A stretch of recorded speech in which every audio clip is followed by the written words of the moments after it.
Good morning. Welcome to the Celtic Way Morning Briefing Live. I'm Tony Haggerty, Haggerty 10, you know the drill. And I'm joined today by Sean Martin at Sean Martin TCW. Sean, how you doing? Not bad. I don't know if you could hear my daughter there or not when you were starting, but that's why I was laughing when you said hello. There, young Sophia, yes. Obviously, the lungs on it. Excellent. Here we go. Want to join the briefing? No doubt she'll be singing soon enough, Sean. Indeed. The usual, we'll do the housekeeping bit. First, Sean, you see at the bottom, strap as you see, if you subscribe to the Celtic Way, it's £1 a month for the first 2 months, some top quality journalism on the site. You know the guys, ones that have signed up, you know, you've subscribed and you read a lot of top quality articles by myself, Sean and various other contributors. But also, if you subscribe, you'll win with a chance of winning a £100 gift card. You know what to do, log on www.celticway.co.uk/subscribe. Lots of good stuff on there, lots of good content coming up as well, Sean. Could be a wonderful end to the season. We'll be busy. Hope so. That's it. I mean, I've got to say on the subscription thing, a good few years have subscribed in the last few days, and we appreciate that. I know at this time of year with the energy costs and all that going up, I know it's only £1, but it is appreciated. And we hope you stick about more than anything else. We hope you like what you see on there and you stick about. Come on here every day and all that. There's a few years that I see commenting on the articles and on the videos and stuff, and we appreciate it all. So I can only echo that sentiment as well. I thought you might get enough of us, but hey, but there you go. Now, Sean, Celtic are playing Rangers twice in 2 weeks, and I posed the question in the banner. Obviously, the Celtic supporters, yourself, myself, want to win both of them. But given the choice, what would you take? And we've spoken about this off air, haven't we? But we're now going to let people know our thoughts on air. Take it away, Sean. We did, all right. Am I going first? Right? Okay, well, Tony, as you well know, and as you all well know, because we've had this kind of topic before, is I'm quite a greedy guy. So I would say both, but if you're making me choose one and only one, for me it's got to be the semi-final. And I realise that people will probably disagree with that because of the importance of the league and stuff. But all I would argue is that Celtic can win the league without beating Rangers in that game at Parkhead, but you can't win the cup and therefore the treble without beating them at Hampden. What you saying to that, Tony? No, listen, I was, now my thoughts on that off air originally when we spoke was I would want to win the league game. Have I convinced you already? To wrap up the title. But I've since reconvened on that in my head, and I'm with you on that. I think Celtic can win the title without the need to beat Rangers in this league game. I'm not saying that's what I want, but yeah, I agree with that. Tim and on, there's no choice. We go for, of course, and Celtic will go for both. But if somebody was to sit you down on a chair like this and say you can only win one, I'm in total agreement with you, Sean. I would take the semi-final because it still keeps them in pull for the treble. But there you go, Charlie McGarvey, 100%. Just as a wee aside, how much is Tony's new haircut? That's what the pound subscription's for. You want to know how much this was? Too much. You don't want to know. You don't want to know. I mean, we had a similar discussion earlier in the season about, and at the time it was about winning the next derby or winning the League Cup final, and I was shocked and frankly dismayed at the amount of people saying that they would rather win the next derby over an actual physical trophy. And it's the same kind of logic for me now. It's a trophy every time. And now, obviously, an easy argument against that logic is that a semi-final doesn't come with a trophy at the end of it, and that is obviously true. But it certainly takes that trophy away from you completely if you don't win it. Yeah. And that's my logic. You can still win the league without beating Rangers at Parkhead, but you can't win the treble or indeed the Scottish Cup at all without beating them at Hampden at the weekend. So I don't dispute that logic, Sean, at all. And we're getting a lot of comments coming in. Yes, Sean Carden, I'm not greedy, so both. And now, I don't think we're sitting here talking and saying Celtic aren't capable of winning both, Sean. No. Just if you had to pick, I like hypotheticals. Yeah, hypotheticals are good, and we're going to win. Cardiff Carroll says we're going to win all remaining fixtures this season, including the matches against Rangers. Well, you know, I'm of the opinion that there's still a lot of work to do here, Sean. Definitely. A lot of work to do here, and Ange always said you just manage the next one, and the next game's always the most important one. There you go, Patrick echoing you. To live one day at a time, one game at a time. Yeah, that's the way I see it as well. Next one's always the most important one. Most important one being the Scottish Cup semi-final against Rangers. That's what it is. That's where we're at.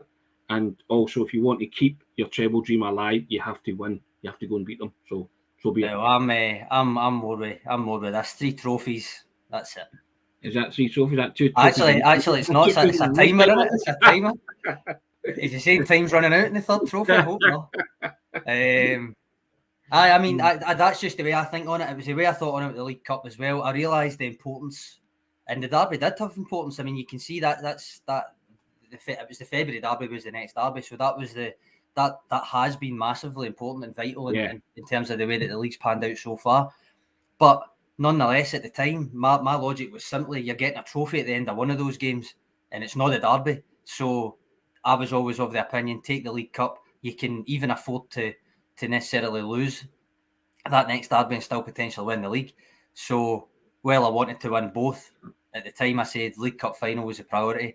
And again, this time, I'm not saying it's a priority. If I had to pick between the league and the Scottish Cup, it would be the league. But in terms of those 2 one-off games, only one of them is truly a one-off game, is my point. So I would definitely go with the semi-final. I also think as well, it's just testament to the season that they've had under Ange Postecoglou, that they've manoeuvred themselves into this position, Sean, that you're actually having this kind of conversation. Nobody would have put any money on having this kind of conversation back in June when he took over. And it's just been a miraculous turnaround, as I've said before. But the very fact that Celtic supporters are now, and I'm not saying I think it's a pride in their team that they're actually saying these things, that they can beat Rangers 3 times over April and May, so I think that's a measure of how far Celtic have come under Ange this season, and just a measure of the pride that Celtic supporters have in their team, that they now think they're well capable of winning on Saturday and Sunday, and then winning the following one in 2 weeks on Sunday. Aye, I mean that's exactly what it is. It's not just the winning run, the unbeaten run. It's the manner of some of the performances. It's the way they've got it, whether it's been a last minute winner like the Ross County game the last time, or that kind of thing, or not the last time, the Dingwall game, or whether even the Dundee game, another last minute winner. I done a feature yesterday. There's been 4 last minute winners. See my shameless plug here. I done that, and there's been 4 last minute winners in amongst all this. But there's also been the kind of result and performance like Saturday. Maybe not quite like Saturday. That was maybe a new one. Okay then, Patrick, you're the man. You're obviously a soothsayer and had a crystal ball out. I think everybody, we speak for everybody when we say we hope your bet comes up, my friend. Yeah, there you go. But I guess that was a worthwhile bet putting it on, Sean. Aye. I know. God bless Big Ange. I'd imagine that's the views of a lot of people at this point after the kind of 33 game unbeaten run and verge of a treble, all that kind of thing. But speaking of the verge of a treble, Tony, I suppose that takes us to our next topic. Yes. Obviously, nothing's set in stone yet. Celtic still need to win the league and all of that. But if they do, it's still looking that they'll be in the Champions League. But you were wanting to mention about the big spanner that's been flung in the works last night. And the big potential spanners coming from Spain, with Villarreal doing a number on Bayern Munich. Mm-hmm. Now, you have to say, kudos to the boys on the digital desk last night who had that up quite pronto when Villarreal got through. Yep. Now, this is the biggest threat to the Scottish Premiership winners getting a hold of £40 million in automatic access to the Champions League group stages, because the only way that can be avoided is if the winners of the Champions League do not automatically qualify from the league position. And that's certainly the case with Villarreal in Spain. You're in safe ground if Liverpool put out Benfica, and with Real Madrid and Manchester City. So if Liverpool put out Benfica, every Celtic supporter becomes a massive Liverpool fan over 2 legs against Villarreal, because they are hovering like a praying mantis. And if they win the Champions League, they would knock Celtic into the playoff round if Celtic see this over the line and win the title, Sean. So it's something to worry about, isn't it? Is it though? I mean, well, it's something I don't know. Like, there's a wee bit of sensationalising going on from some quarters, I think, for me. I mean, they're tough to win it, first and foremost. Yes, right? It's at the semi-final stage, I realise that, but they're tough to win it. And then you've also got the Russia situation playing a part as well. Basically, basically for me, I think let's just kind of, it's a bit ifs and ands, pots and Yeah, pans there for is. me. So let's just There kind is of. a bit of that too. I get that, but if you go to Germany and you knock out Bayern Munich, Nah, true. Aye. you'll feel confident of going all the way. That's my thought process behind it. Yep, I get all that, and there is, but you just know that it would be typical for Celtic to win the league under Ange and something like that to knock you sideways, wouldn't it? That's what I'm more or less. Aye. I can see. I mean, for me, it's, as I say, a bit of ifs and ands, pots and pans. I know. I mean, yeah. Let's just calm down, and if they get to the final, then fine. If they get to the final, press the panic button. But, well, first and foremost, my thoughts are Celtic need to win the title. That's it. Aye. I mean, until I can't focus on anything else other than obviously Sunday because it's the next game, but winning the title. The post-split games. And I know you and Alison spoke about the post-split games yesterday, and my thoughts are that you've got to play the 5 teams at some stage, so it didn't really matter in what order they came for myself personally. So. Oh no, it doesn't matter in what order, and I have noticed a couple of comments, not in our viewership because I think they know better, but a couple of comments in general, in the general Twitter sphere and all that, suggesting that Celtic have come out of it and with better fixtures than Rangers. Well, they're playing the same 5 teams, and then also it results in both teams having played 19 home and away. So it's literally the most balanced it could possibly be. So Celtic have already played teams away from home. But see when we take the split into consideration, Sean, and these 5 games in isolation, does the start of the season not count? Exactly, I know. When you look at the fixtures at the start of the season, so you play everybody X amount of times, right? I mean, there was a scenario where the SPFL were going to be in the muck, put it that way, because people were getting into the top 6 that they didn't expect and all that, and it was going to end up with an imbalanced kind of situation. It didn't end up like that. It's ended up fine. It's ended up that the title running. Rangers are going to have played 19 home and away. Celtic are going to have played 19 home and away. And Celtic had already played a couple of extra away games. So that's why they've got the extra home game after the split. It's not even an extra game. It's not an extra one. So Go figure, Shawnee. That comment frustrates me. But as I say, that wasn't in our comments. They know a lot better than more. They've wised up. They're not like that. Correct, but I was just throwing my talking swift in for them. No, I mean, with the Villarreal thing, again, as I say, press the panic button if they get to the final, fair enough. But now, I don't know. Until then, I would just say fair play to them for getting so far and knocking out a team of Bayern's out. But also, as you say, Celtic have to win the league first anyway. Yeah, of course. But we want that yellow submarine sunk pronto, Sean, don't we? No, not quite at that yet. But go on, Liverpool. Indeed. Now, Sean, there was also the small matter of the Celtic B game last night, wasn't there? At Parkhead, the B team went down 1-0 to Rangers B team, didn't they? I believe you've got some facts and figures and stats from that to give us from Owen. Not even so much facts and figures, just I mean, there was another Glasgow derby of sorts last night. Celtic B, Rangers B at Parkhead, finished 1-0 to Rangers. But our columnist Owen Brown was at the game, and he kind of sent me a brief update just to read out on here for anybody that never got to it, never read about it, never got to see the highlights or anything. So I'll briefly read you what he made of it. So he sent me saying Celtic dominated the first half while making little headway. They had less control of the second half. Rangers scored from a corner. He pointed out that some of the older, better players, and he specifies like Owen Moffat, didn't impose themselves enough. Karamoko Dembele, who played left wing the first half and right wing the second half, was good, but the other players round about him were not on the same level. He also pointed out that Bosun Lawwell played some good passes through the lines, but both he and Otto at centre-back were not playing high and attacking enough.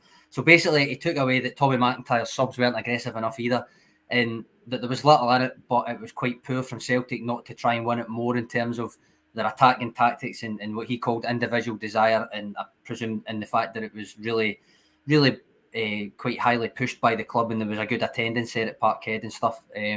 So, I mean, it's not great, Tony. That doesn't make great reading from Owen's perspective. Celtic sit... I mean, Sean Curran at it there, so pretty much echoing what Owen was saying, Celtic sit third in the Lowland League with 1 game left, although Rangers are 4th with 2 left and are 3 points behind by a better goal difference. So I think the chances are it's probably going to be a 4th place finish for Tommy McIntyre's team. To me, from what Owen sent me, what sticks out is that even in a loss, Owen felt that he would know that Karamoko Dembele was still a level above the rest of the Celtic players. Now, obviously, his contract situation is dragging on, and he's not been back in that main squad, which I'm going to ask you, Tony. From your perspective, obviously, we don't know, but from your perspective, is that a case of he's one of those guys that Ange maybe feels like doesn't want to be here long term, or is it just like, and I'll use another Ange word here, irrespective of that, there's just too many quality attacking players in that main squad now anyway? I think there's a bit of both to that. I think there's an element of both. The answers there, Sean, that you've given are hypothetics to the questions I had. I think you have to read into the two of them. Aye. You know, because Ange isn't going to make a play for people that don't want to be at the club. You either want to be there or you don't. You know, and also as well, who would Karamoko Dembele come in for at this moment in time? Who does he make way for, or even when if he's on the bench, who does he come on for? You know, I think the only one that people would probably put forward is maybe Mikey Johnston, in terms of the bench, but he's not getting on either. So that's what I mean. So I suppose the weighing up there is, would you rather he was playing for the B side than sitting and watching the senior side, that kind of thing. I thought he'd done all right when he came on the couple of times. Aye. But ultimately, I think you're probably right. There is a wee bit of both. We won't know until the summer, basically, because that's when the contract thing will come to the fore and stuff. But right now, I think that there is something to be said for the fact that a lot of people are fit, and he's probably just not got a space in that squad for the match day as it is. I mean, Ange mentioned Stephen Welsh's predicament just now. Yeah. He is essentially still the main backup centre back, but he's not making the squad because Beaton can cover two positions, and it allows him to have another attacking player on the bench. That's essentially the way that I read it, which is not a knock on Stephen Welsh in the way that you would think it would be getting left out the matchday squad. It's just a testament to the fact they've got more players now, and I'm going to choose for now anyway until the summer to see it as that for Karamoko as well, because Ange spoke highly of him. Yeah. There's also the thing you don't see the training behind closed doors and all that as well. But I think it is a testament to how many good players are on the bench. But Ange does. Yes, that's true. Aye, that's true. And he was at pains to mention that, wasn't he, the other day? You don't see what I see, which is just as well, really, isn't it? You know, we were second guessing everywhere, but you know, and I've always made a big play about that, Sean, that managers watch guys in training every day. So if somebody's not getting a look in, or somebody's not starting that you expect to start, that's why. You know, they read their body language, they see their application, their attitude. And you know me, I'm all about application, attitude, and endeavour and all that. That's a prerequisite for a Celtic player at training, on the field and off the field, that you conduct yourself accordingly. So when you're at training, that's the tools of your trade. You give your all, you bust a hump in training. That's what the manager wants. That's why and he's mentioned the fact that the intensity's been so high, because these guys want to be a part of the business end of the season. Nobody wants to miss out on somebody. Nobody wants to miss out in 2 weeks' time against Rangers at Celtic Park. So that's why they're going hell for leather, and that's what he's trained them to do. No, I mean, he did mention when he was asked for about the third time about how he keeps them focused and stuff, and he was saying that he would be able to tell in training right away if someone wasn't focused because of the level of intensity, all that kind of thing. I take all that. So I don't necessarily think it is a knock. As he said, he singled out Stephen Welsh. I think he maybe done that because he didn't want people to see he wasn't in a squad again and read into it that, he's not focused, because I take Angie's word for that it wasn't that. It's simply the way that the squad's made up at the moment and the depth that they've got and all of that. And that's how speculation starts. But that's the way it is with the younger team, the young team as well. So. And that's how speculation starts, isn't it? Welsh is unhappy. He's not in another squad. That kind of stuff. Manager's saying it's nothing to do with that. I'll tell you why. It's because of this. Can't he get any more straighter than that? No. And to be fair, you also had Welsh himself at the JD Sports thing in Glasgow, talking right up the rest of the team, talking them all up. This is what we come back to the other day about the tone that's set in the dressing room and the way that they're all pulling for each other and all that. Now, obviously, it's a run-in and that you would think it would be natural, but it's not always natural. It depends on the team spirit that's been fostered. That can break a team as much as make them this time of the year. And I think you're seeing that it is making this team. They're thriving on it. But I mean, there's a couple of comments coming in here about the B team. Sean, again, that Big Lawwell's always impressed. Think we'll see him in the first team. Possibly, you never know, because Ange said he's going to give people chances if they impress enough in training and impress enough with the B team. And remember there's a pre-season coming up, not that far away. And it will be an interesting pre-season, not because of the fact that there's obviously not that much time between the start and the next season, as always now, and potentially won't be qualifiers, but also because he's not going to be having to fill out the squad with youth players while he's waiting for people to arrive. He's already going to have the majority of his squad. So if a youth player is getting the chance in pre-season, it's because they've earned the chance. It's not just filling out the squad. So I'll keep an eye on that one as well. It very well might. And also, Sean, there's 5 games to go. If by any reason Celtic do wrap up the title with a couple of games to go, he might give the likes of Law a chance and Karen, just to say, right, go and enjoy it. You've earned it. Enjoy the kind of last couple of games and the party atmosphere. Celtic sides of my childhood, if they wrapped up the title early enough, they didn't always wrap it up early enough, but if they did, then usually you saw someone getting a wee debut. James Forrest in particular got his debut, didn't he, in the last game against Motherwell? You had a few different ones, even maybe if it wasn't their debut, but extra game time that they otherwise wouldn't have got, and all of that. The kind of people coming through, Martin and Tony teams, all that kind of thing as well. So it is a thought, but obviously, as we said at the start of the show, you need to win the league first. So, Correct. I mean, there's a few comments here as well about Will talking about what I say. I suspect. I mean, I've had a defence of Johnston a couple of times on here, but I read comments. I suspected that was probably who people would earmark that they would rather he was in the squad for. But again, what I would point out is Johnston's not getting on the now either. Yeah. So therefore, again, it becomes this thing: would you rather Dembele sitting watching the first team, or would you rather him playing for the B team? That kind of thing. Although, as Pete's pointing out here, with Johnston, you could argue he should have went out on loan in January anyway to get his own game time. I did make that case. I thought he was going to go on loan alongside Adam Montgomery. I thought the two of them were going to both leave on loan. That didn't happen. It was obviously only Montgomery, but you've also got him to think on coming back. Yep. For the summer. And also a couple of comments coming in about Giakoumakis. Sean, now the manager has said he spoke about him and said that he hopes it's nothing serious. He's not got a prognosis back, so we'll find that out in the fullness of time. But you have to think the way they're erring on the side of caution that it might be short term with Giakoumakis. I think so, but what he said was there was nothing concrete and they were waiting on the scans. Giakoumakis didn't think it was too bad, but obviously they won't know until they get the scans back. You never know. The player saying it's not that bad is never a good indication, to be honest. But so they'll see where it is. We'll find out. We'll find out probably at the pre-match presser. He'll be asked again, and presumably will have the scans back at that point. In any case, the good. You're going to say it, I think, aren't you? The good thing, and I was going to say the good thing is Diogo's back. So there's that option. There's also Abada. There's also playing Maeda through the middle. There's also hold on, I've got my depth chart out again. There's also all that. So it's not the end of the world. Put it that way. So. And you take no unnecessary risk with a player like Giakoumakis at this stage of the season. If it's 2 or 3 weeks, he's out for 2 or 3 weeks. If it's 1 week, he's out for a week. Pete's saying here. Don't risk him in the semi-final. Get him 100%. Play him in the next derby potentially. Couldn't agree more, Pete. Couldn't agree more. And on that note, we shall reconvene tomorrow, same time, same back channel. But have a wonderful Wednesday, guys. It's these pods just fly in when you're talking about Celtic. It's great. Love it. And as you can see, I'll direct you again to the bottom, guys. If you haven't subscribed already, please do. And as Sean said at the start of the programme, we really do appreciate it. We thank you dearly for that, for subscribing. But if you want to subscribe, hit that subscribe button. £1 a month for 2 months for some top quality journalism and zig and zag on the video every day. And it's you can give me a shout of winning £100 gift card as well if you subscribe.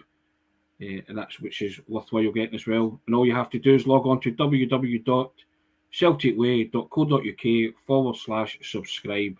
Daniel Crawley, thanks very much. That's a lovely comment. Lovely comment. Thanks very much. Thanks very much. We appreciate it. But we appreciate all the subscribers, all the listeners, all the views, all the comments.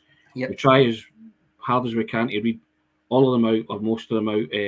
We feel as if we've gotten to know lots of you guys over the course of the period that we've been doing it, and we do. We definitely appreciate it. Thanks very much. Cheers for your contribution, Sean. I always enjoy it as well. Cheers, Tony. Cheers, guys.